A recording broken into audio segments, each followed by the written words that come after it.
It's time for sports with Terrance McKinney, who I've just realized in the last half hour or so that you're actually the first non-New Zealand or Australian guest we've had on the channel. So welcome and thank you very much for your time today. The pleasure's not. I'm trying to visit New Zealand anyway, so that's how we're going to start it out. Let them get to know me. Sweet as, man.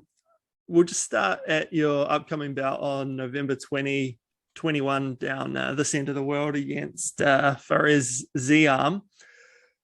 Now, that's a really interesting matchup. Two young guys, good prospects in the division. And I know you've made some of them French fans a little bit testy. Yeah, they're pretty upset, huh? What kind of stuff they've been saying? I don't know. I put it in the translator. People are upset. Suppose that's what happens when you say what you're going to do to their guy. Yeah. What do you make of that matchup? I think my wrestling and just mixing that in will create an opening for the knockout, and I see it coming in the first round. Like, if he kicks me too much, he knows what's going to happen. He's going to have to fight completely different than he ever does. If you look at his last couple of fights, like you said, the wrestling has come into it. He's found himself on his back a couple of times against Jamie Malaki and Luigi, can't remember his last name. But anyway, this last fight, which you were actually on the same card as. Did you see any of that fight? Like, did you watch the kind whole of thing. watch them? I know Luigi, so I was watching the fight. So I know exactly how this guy moves, and I know once I put him on his back, he's gonna feel a different kind of strain, and then I'm not gonna hold him down for too long, but I'm gonna let him know, like, you keep kicking me, be aware, and then that's what's gonna open the hands up, and then we're gonna look for that flush hit to put him out. What's sort of behind the rise in your power in the last little while? Is it simply the move to lightweight that's behind it, or has it just been always there? It's just been a matter of, the last few fights have put it together. It's always been there. It's just a matter of believing in myself. And it's just knowing that I don't have to swing super hard. Just the clean shots will knock people out. Just the knowledge and just the understanding of the fight game. What was behind the step up to lightweight? I was like, the last few times, like, I never got hurt until I started cutting 145. It was just too much for my body, and I think that was a serious involvement while I was losing. And once I moved up, I felt way stronger, way faster, and I was like, yeah, I should have been did this. It's a pretty interesting story, yours getting into the UFC. I know you have a really big story, and hopefully someone with a longer platform has reached out and has given you the opportunity to talk about your past. But in terms of just the fighting specifically, you had that Contender Series fight, which didn't go your way, probably won 2 rounds of that easy, and then third just not ideal, but hey, it's all learning. It's all learning. You live and learn. Yeah, exactly. Just from there to making your short notice debut, I mean, what went through your head? What sort of drove you to from losing in that Contender Series fight to what happened a few months ago? A lot of people didn't know on the Contender Series, but I fractured the ball of my shoulder and tore my labrum. Like, it was just, I just saw it as an opportunity lifetime, so I didn't want to just skip out, And I believed myself still, like, even though I'm injured, I still can get this guy out of there. And as I was getting the choke, like, my arm would be going numb, like, couldn't even really squeeze. So next time, I'm be humble, know I'm a human being, and listen to the doctor. Don't take no unnecessary loss. My body ain't feeling right. I'm not fighting. So just being more humble and just listening to the people that know their stuff, probably telling you it for a reason. You don't always have to be the tough guy. I already proved myself multiple times. No need to play the tough guy. That's what I had to learn the hard way. Yeah, fair enough. When you got the call for your UFC debut, just what went down there? I know it was only a few days out. You didn't really have that much time. They gave me a call, and I was like, no further questions. This is what I've been training for. This is what I've been dreaming about. It was a no-brainer for me. We hopped right on the plane the next day. I mean, that debut was just incredible. Like, especially against a guy like Matt Frivola, he's no Yeah, easy people beat don't for a lot of understand, man. people. I don't know how people still sleeping on me. I'd be the guy that hung with the top 15 in the world. Yeah, I In mean, 7 seconds. I was there in Atlanta when he fought Jalen Turner, and that was that. I mean, Jalen Turner's been knocking people out recently as well, and Matt Frivola beat him, grinded that one out, and that was a real war. I mean, I'm gonna be honest. When I saw a short notice opponent, I was like, okay, yeah, Terrance McKinney's got some game, but short notice against Matt Frivola, I think I'm picking Frivola. So I was among them Dude, who that's picked fair, Frivola. bro. Any smart person would have picked Revola. I was I was the huge underdog. Yeah, but I mean, like, there's no pressure on you coming into that situation, right? It's just Yeah, I had nothing to lose. opportunity. That's what I was thinking. I was like, I'm gonna make this a war. He likes this anyways. Yeah, so not so much a war as a showcase in the end, right? Yeah, yeah. Yeah, and I mean the jump off the cage probably just added to the whole situation. Like, what I what think that what helped went me on get more. there? Was it just ground shock? I think it helped me get fans low key. Because usually prelims don't be going that crazy, but since I got hurt, especially because it was the early prelims too, so like I think it all just was perfect. Even even to jump out the cage. Yeah, yeah, I'd agree. I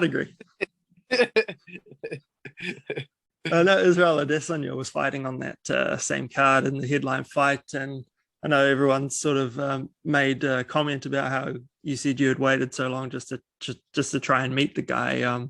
When you Yeah, did get to meet him, what did he say to you? Did he give you any advice or anything like that? he's just a cool dude. I just asked if I could get a picture with him. He's super humble, the guy you can look up to, like I already did. I'm trying to be like him, be an entertainer, be flawless, be clean.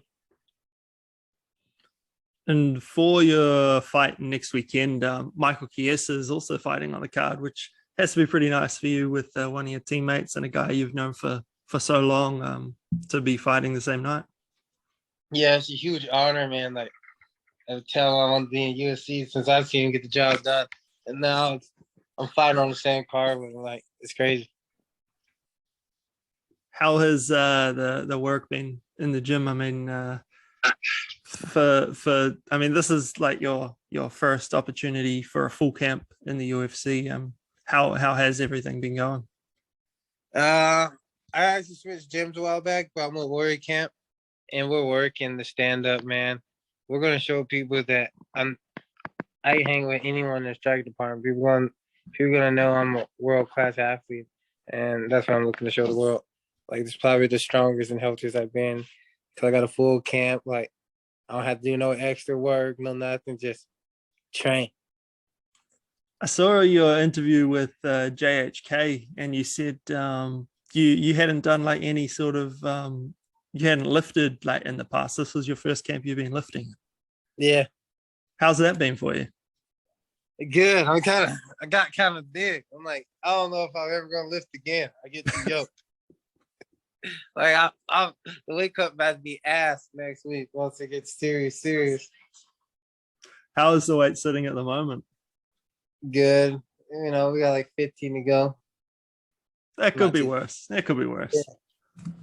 Sorry, man. And I know someone asked you this on Twitter, and you've already responded to it. But for people who might not have seen that, like you're one of these sort of younger guys now who are really making the most of the social media space and connecting with fans on Twitter.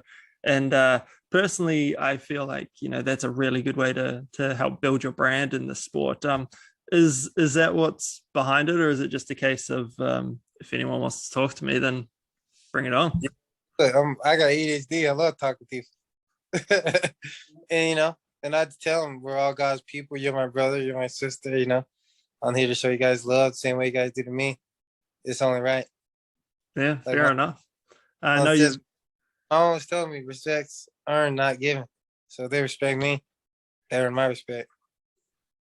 Nice and simple. I know you've been using it as well, not just for communicating with fans, but putting your name out there, putting a few feelers out for fights. I know Dan Hooker obviously Yeah, took notice of what you were trying to achieve there. and we're trying to do it all. I'm taking the risk. I'm not afraid. I'm trying to get. I'm trying to get in the top 10 before the year ends. Before this year ends. Yeah, Man, I like that. I like that. I like that. yeah. We got people think I'm gonna call out one guy, but that's what I want to think. They're gonna be surprised when they see I call out. But maybe in February I get them, but or December don't matter. As long as I'm healthy, getting these guys out of here the first round, I'm fight next month. Yeah. So December's very much the goal at the moment. Well, Yes, obviously sir. after the end of this month. Mm-hmm. Have you got a particular card in mind that you'd like to be on?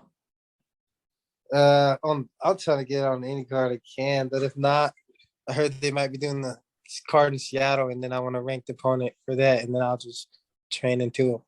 They did a Seattle card in February. Do you have a few names in mind that you'd like when you look at the rankings, or Yeah, just yeah. one in particular? I, I got to keep it secret. After this fight, you're gonna hear them all. Yeah, good, good. No, I like that. I like that. I know you mentioned Conor McGregor when you were doing your interview with JHK, like as someone you want to beat in the future, and that's Yeah, I'd say that's the same for a lot of guys, but that's that's very much that's achievable, I think. that's the man you want to fight. Yeah, that's the man everyone wants to fight. Yeah, anyone who's smart, fight that guy. Exactly, man. What did you make of the Gaethje Chandler fight over the weekend? That fight was freaking sick. But really, I like the Billy Quarantino and Shane Burgos fight more. Yeah, I think people slept on that because the yeah, fight was great fight.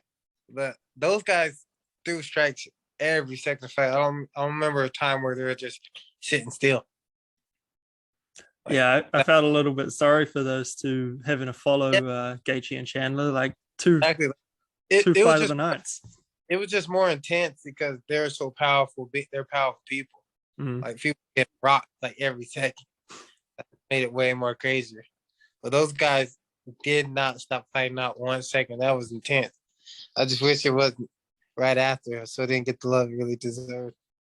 Yeah, But the whole I was arena like, was like quiet. those whole two fights back to back, I was like, yo, damn. And then they're gonna have to pay everybody out. This fight card was crazy. Yeah, I mean that scheduling, putting those two back to back, that was just mean. That was just Yeah. mean for Billy and Shane. I knew that fight was gonna be crazy. Yeah, exactly, man. And just finally, we've got some Twitter fan questions for you to answer, which is always Yeah, good fun. Um, from Hyper Hanu, how are you going to stop Ziam from running? I know he likes to move around a lot. He likes to work that kickboxing range. So, how are you going to stop that? doing too much run, I'm gonna take him down, and then we're gonna really hurt him. And I know he's gonna break once I get on top of him. I'm not gonna chase someone around. Like you getting taken down, I'm slamming you. You made me mad, and I'm gonna have to squeeze the crap out of your neck. It's gonna hurt. Just stop running and let's throw hands. This is what we get paid to do. I want 50 G's. I ain't gonna chase you all night. Love it. From Jack Ken 485300023. Now he asks me to ask fighters this every single time I put feelers out for questions. It's who's the biggest fraud in the division? I'm just going to change that a little bit to not so much a fraud because it's the UFC. Everyone deserves to be there, but who do you think that the UFC might be putting a little bit too much stock in at the moment? Obviously, you guys know I gotta go with Patty. I gotta expose this dude real soon. I don't care if it's next year or 2 years from now. The exposing will happen. Sweet. I thought that might be the case. I've seen a little bit of what you guys are trying to do, and I hope that fight comes around soon because It I mean will. I like to see it. It'll be a great fight. The fans gonna love it. It's gonna be crazy because we both like to get in there and throw the hand or go crazy on the ground with submissions. Like, let's do it all. Let's dance. Sorry, man. And just finally from T. Drew Cook, who do you feel like will be the toughest fight for you at this point in your career? Um, I would have to say definitely Justin Gaethje or Islam. I feel like those are the two hardest fights in the division.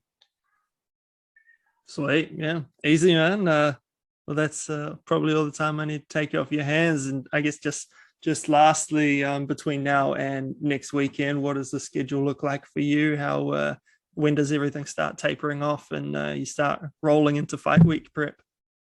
Oh, we leave the 16th, but I'm about to be soldering and stuff at the gym.